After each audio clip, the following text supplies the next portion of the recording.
Good morning and नमस्कार। मैं योगेंद्र सिंह। आज हम बात करने वाले हैं गोल्स यानी गोल्स टारगेट कि हम टारगेट को अचीव करने के लिए तीन मोस्ट इंपॉर्टेंट फैक्टर कौन कौन से हैं। वो तीन इंपॉर्टेंट फैक्टर्स हैं।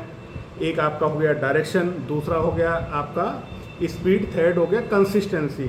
ये तीनों का अगर आपने कम्बिनेशन अच्छा बना लिया है तो आपका 101% टारगेट बहुत जल्दी अचीव होगा, सही टाइम पे होगा।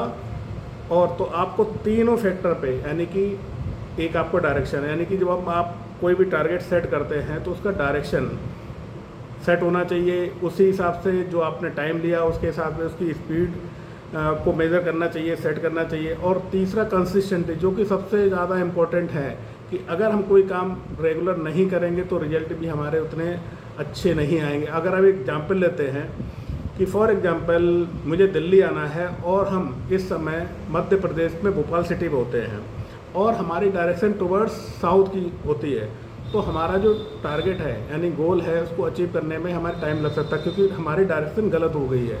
तो सबसे पहले हमारा क्या है कि हमारा टारगेट क्या है, उसकी डायरेक्शन चेक करें कि हम सही डायरेक्शन में काम कर रहे हैं। दूसरा आता है स्पीड। हमने एक जो डेडलाइन ली है टारगेट को अचीव करने के लिए, तो हमारा वो काम करने का स्पीड क्या है। और कंसिस्टेंसी, क्या हम रेगुलर हैं या नहीं है। ऐसा नहीं आपने 4 दिन काम कर रहे हैं, 2 दिन छुट्टी कर रहे हैं, 4 दिन काम कर रहे हैं। तो हमें ये तीनों चीज़ों को बहुत ध्यान रखना है और आपके टारगेट 100% अचीव होंगे। आप 3 फैक्टर पे ही काम करिए, एक आपका डायरेक्शन, दूसरा स्पीड, थर्ड है कंसिस्टेंसी। तो thank you so very much. Keep enjoying, keep learning, keep earning.